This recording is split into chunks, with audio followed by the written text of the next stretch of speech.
She said, "I met someone here. I think he's the one." We were still sharing the same hotel room. I didn't argue, just nodded and said, "I hope you're happy." That night I quietly changed my flight and left. 3 days later, when she unlocked the apartment door, she realized something inside had changed long before she arrived. I'm 32. I work in logistics, the kind of job that runs on spreadsheets and conference calls, and a quietly suffocating sense that the days are passing faster than you're living them. I'm not dramatic by nature. I don't catastrophize. I've always been the person in the room who stays calm when things go sideways, who measures twice before saying anything, who absorbs the tension in a room the way concrete absorbs heat, slowly, invisibly, until one day the surface just cracks. That is the only context you need to understand everything that follows. My wife and I had been together for 6 years, married for 3. We met at a mutual friend's backyard dinner, and the thing I remember most about that first night isn't what she was wearing or what she said, it's the quality of her attention. She listened like she meant it, like your words mattered to her in a physical way. I had never felt that from anyone before, not in the way that makes you reach for your drink just to have something to do with your hands while you figure out how to deserve it. I fell into that attention like falling into warm water. By year 4 of the relationship, the attention had shifted. Not dramatically, not in ways you could name in a sentence. More like a tide pulling back so slowly, you only notice the shore has changed when you look up one day and realize you're standing on wet sand where there used to be waves. We had our rhythms. She had her work friends. I had mine. We had a 2-bedroom apartment in the suburbs with off-white walls and a kitchen island I had spent an entire weekend installing, which she photographed for her social media and which I cleaned every Sunday morning with a specific granite cleaner I kept under the sink. Our life looked immaculate from the outside. The problem with immaculate is that it requires constant maintenance, and maintenance eventually starts to feel like performance. The trip was her idea. A long weekend at a coastal resort, the kind of place that exists in a liminal space between luxury and longing, where the sea air carries both salt and money. A wellness retreat technically. Her company had been pushing work-life balance initiatives, and a colleague had recommended it. She asked if I wanted to come. I should have been suspicious of the asking.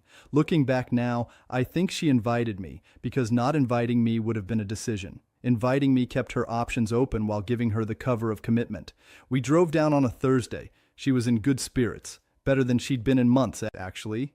Animated in a way I had started to miss, talking fast about podcasts she'd been listening to and a documentary she wanted us to watch and a restaurant back home she thought we should try. I remember thinking, this is it. This is the reset we needed. I remember feeling grateful. The resort was beautiful in the way that expensive things are always beautiful, deliberately, effortlessly, and with an undercurrent of cruelty toward anyone who can't afford to stay. Our room had a balcony that overlooked the ocean. The bed sheets were the kind of heavy, crisp white that costs more than your average mortgage payment. There was a welcome basket with wine and dried figs and a small card that said, "Enjoy your journey together." I put the card on the nightstand. She put it in the trash. The first evening, we had dinner at the resort restaurant. She was on her phone more than usual, but I told myself it was work. She had a project wrapping up, something with a difficult stakeholder. I ordered the fish. She ordered a salad she barely touched. We talked about whether we wanted kids, not in the way couples usually discuss it, not warmly, not with that half-nervous, half-excited energy, more like two people reviewing a contract, both looking for the clause that might get them out of it.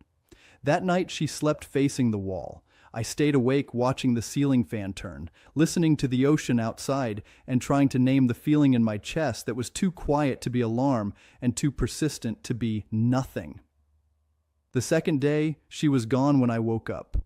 A note on the pillow said yoga class, back by 9. By 11, she still wasn't back. I texted. The response came 40 minutes later. Ran into someone from the wellness sessions, having breakfast. Don't wait for me. I didn't wait.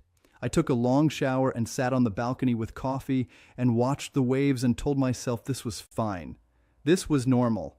People meet people on retreats. That is the whole point of retreats. She came back at 1 in the afternoon. Her cheeks were flushed in a way that had nothing to do with sun. She smelled faintly of someone else's cologne. Not aggressively, not obviously, just enough to register in the back of your brain as a wrong note in a familiar song. She kissed my cheek and said she was going to shower. I sat with that for a long time. That evening we went to the resort's shared social area, a kind of open lounge with low lighting, wicker furniture, and a fire pit where people gathered in that conspicuously relaxed way that expensive vacations make possible. She got a drink, I got a drink, and then across the fire pit, she made eye contact with someone, and something in her face changed. It was small, the kind of thing you would miss if you weren't watching for it. A loosening, like a door opening just a crack, before someone remembers to hold it shut. She turned back to me and smiled, and the smile was warm and real and completely for me, and somehow that made it worse. I watched him for a while. He was tall, loose in the way of men who have never been told no in the right voice. Mid-30s maybe, with the kind of easy confidence that either comes from money or from never having to work too hard for anything. He glanced at her twice in the next 20 minutes. She glanced back once. I said nothing. I never say anything right away. That is both my best quality and my deepest flaw. We went to bed. She fell asleep quickly. I lay awake until 2 in the morning. The next morning, I went down to the breakfast area and ordered food, and sat at a table near the window and watched the tide. She came down 20 minutes later, showered and bright-eyed, wearing a dress I hadn't seen before. I noticed it in the way you notice a puzzle piece that doesn't quite fit, and she kissed the top of my head and asked if I'd slept okay. I said fine. She sat down. He walked in 7 minutes later. I know because I was watching the clock. She registered him without looking up from her phone. That was the tell. The deliberate not looking that is more obvious than looking. The way her posture shifted almost imperceptibly, like someone bracing for a wave they've already decided to let knock them down. He passed our table, paused, said her name. Not her full name, a nickname. Something familiar. Something earned over more than 2 days. And she looked up with that loosening again, the door opening, and said hello, and introduced me as her husband in the tone of voice you use when you're explaining a complication. He shook my hand. His grip was the kind of firm that announces itself. He said it was good to meet me. I said likewise. He moved on. 30 seconds of interaction. That was all. But the air around our table had changed in a way I cannot fully describe, except to say it felt like the moment before a storm when the birds go quiet.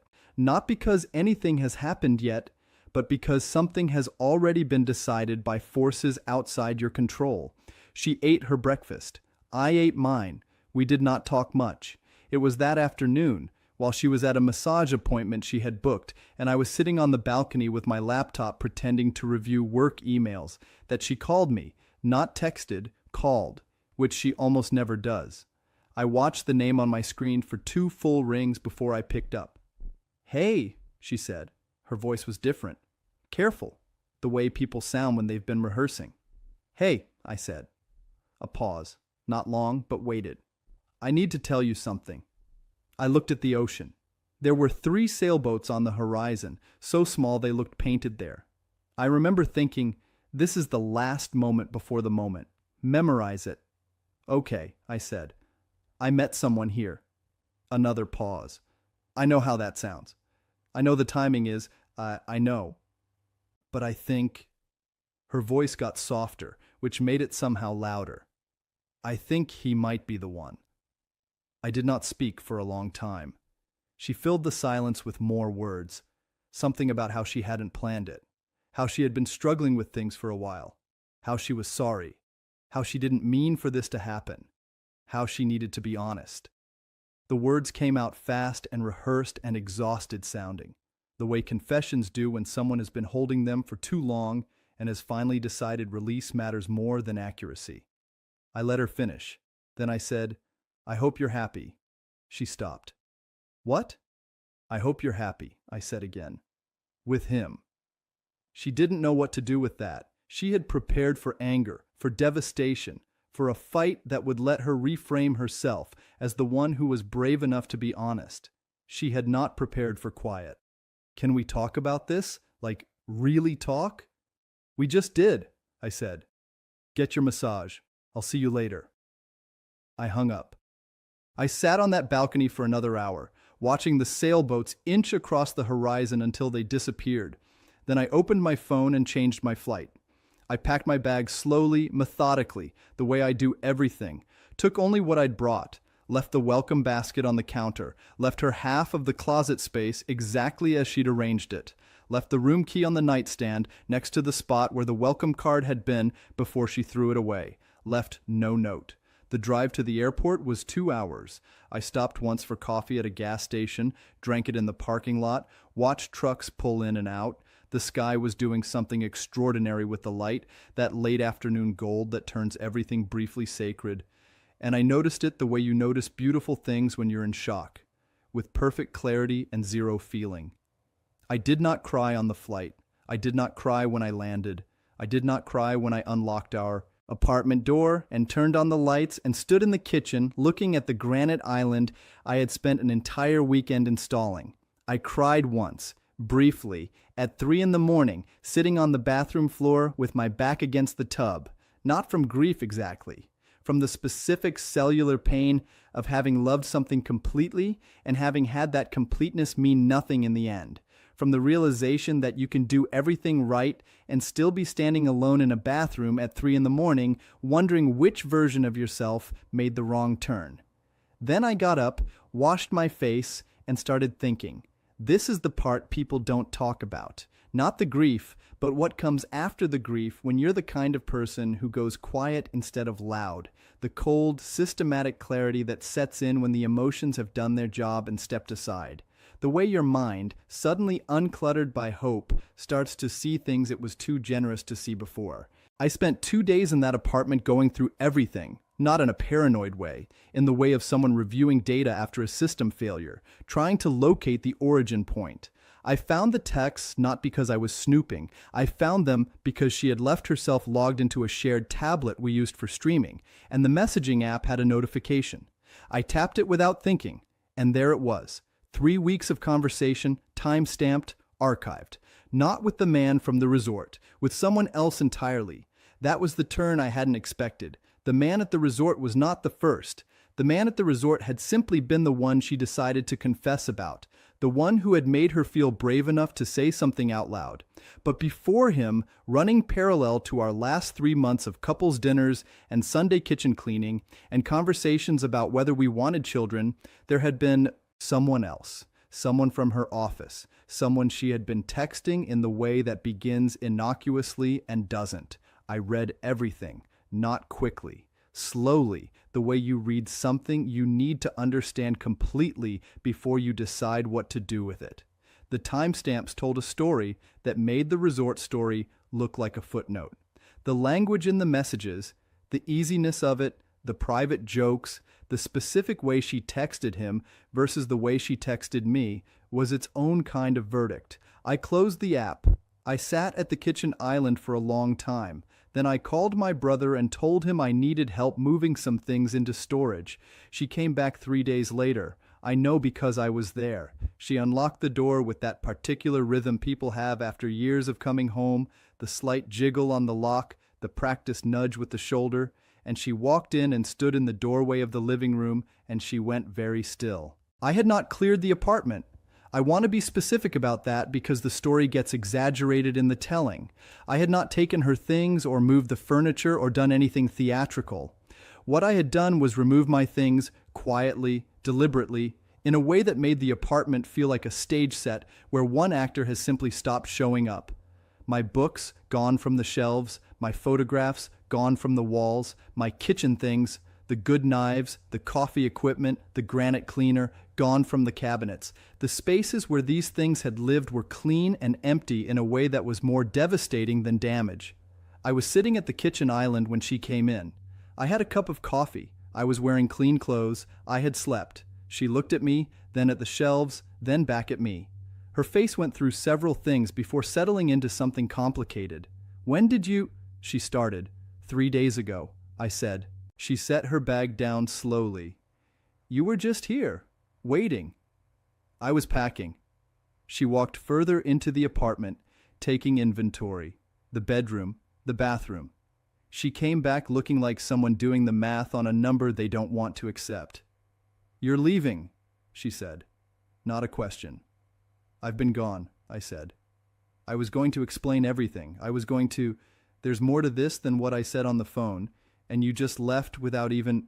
"I read the messages," I said, "on the tablet." The silence that followed was a different kind than the one on the phone. On the phone, the silence had been shock. This silence was the specific, airless quiet of someone realizing the map has been read. She sat down on the couch. "Okay," she said. "Okay," I said. "I don't know what you want me to say." "I don't want you to say anything," I said. "I don't need an explanation. I understand what happened. I'm not here for a conversation." "Then why are you here?" "I own half of this apartment," I said simply. "I'm here to finish packing." We did not have a long fight. She tried once. She said something about how I had been emotionally distant, how she had been lonely, how this was a symptom of something that was already broken. And I listened to all of it and waited until she was finished and said, "I'm not interested in revisionist history tonight." She went quiet after that. She knew me well enough to know that quiet in return meant the conversation was over. I finished packing. It took another 2 hours. She sat in the living room most of that time, and at one point she was on the phone talking quietly in a way that I recognized immediately. The same careful cadence as the phone call at the resort, the same practiced softness. I understood she was calling him, the other one, the one from before, looking for the comfort she had already decided she wanted before she'd even come through the door. I carried the last box to my car alone at 11 at night, under a sky that was doing nothing poetic whatsoever, just cold and flat and very dark. I drove to my brother's place, unloaded what I needed, slept on his couch in the specific exhaustion of a person who has made a decision they cannot unmake. The divorce proceedings were quiet. I made them quiet deliberately. I hired a lawyer who did not like drama and had no interest in performing one, and we moved through the process with the same kind of cold efficiency I bring to everything when I've decided the emotional phase is over. She contested nothing of significance. There was some back and forth over the apartment, which we ultimately sold, and over a joint account, which we divided. She hired a lawyer of her own who sent 3 aggressive letters before apparently being told by someone who knew me that the aggression was not going to produce results and could be dispensed with. 14 months after she said, "I think he's the one," across a phone line while I watched sailboats, we were legally finished. Here is what happened to her. She moved in with the man from the office. That lasted approximately 7 months. He was not, it turned out, someone who wanted the thing she had been looking for. The intensity of the new had burned itself out, as it does, and what remained was a regular man with regular limitations and none of the history or habits that make a long relationship navigable. She reached out to me once, 8 months after the divorce was final, through a mutual friend. The message was vague in the way of messages from people who haven't decided yet what they're asking for. I did not respond, not out of cruelty, out of the same self-preservation that made me change my flight. As for the man from the resort, I never found out what happened there. I don't think anything did. Ultimately, I think he was the catalyst, not the destination. I think she used his attention to make a decision she had already arrived at and didn't know how to execute. That is actually the most painful version of the story in some ways. Not that she fell for someone else, but that someone else was simply the permission she needed to leave something she'd already mentally left. I'm in a different city now. I have a smaller apartment that I furnished deliberately, nothing I brought from before, nothing that holds residue. The kitchen island is a simple butcher block I bought from a salvage store and sealed myself on a Sunday afternoon with the windows open and music playing and no one to photograph it for their social media. I clean it with whatever's under the sink. There is no specific product. I'm not happy exactly, but I am not pretending to be something I'm not, and there is a particular relief in that which I had not fully appreciated until I lost it the first time. Edit. A few people have asked whether I regret not fighting harder, not having the big confrontation, not demanding more of an explanation. The answer is no, and let me be precise about why. The confrontation would have been for her benefit, not mine. It would have given her the chance to be the person who was honest, the person who was brave, the person who endured the storm of my anger and came out the other side having paid some emotional tax that cleared the ledger. I denied her that. Not maliciously, just practically. I didn't owe her my rage. My rage belonged to me, and I spent it privately, in ways that did not include giving her the starring role in my worst moments. Edit. Several people have also asked about the colleague, whether I said anything at work, whether there were professional consequences. I knew where he worked, but we didn't share a workplace, so there was nothing directly applicable. I'll say this. I am a person who believes consequences should be proportionate and organic rather than engineered. What I did was refuse to smooth things over, refuse to maintain shared social infrastructure, refuse to attend mutual events where pleasantries would have been required. The social cost of what she did was not something I manufactured. It was something I simply stopped preventing. Edit. The question I get most, in various forms, is, did you love her? Yes. Completely, without reservation. That is not a complication in this story. That is the story. You can love someone completely and still recognize clearly and without drama that the thing you loved has ended and that staying would be a kind of slow violence against your own life. The grief and the decision can coexist. They did, in me. The granite cleaner is still under my brother's sink, actually. He uses it now. That is the least poetic detail in all of this, and for some reason it is the one I keep coming back to. The ordinary persistence of things after the story they were part of has finished. The way life continues to require maintenance, regardless of what happened last month or last year. The way you just keep buying the cleaner, the way you just keep cleaning the counter, the way the surface holds and the surface holds and the surface holds until one day, quietly, it cracks. And then you learn to live with the crack, and eventually the crack is just part of the texture, and eventually the texture is just your life, and your life is just yours again. And that is both the loss and the beginning of something you don't have a word for yet. I don't have a word for it yet, but I'm in no hurry.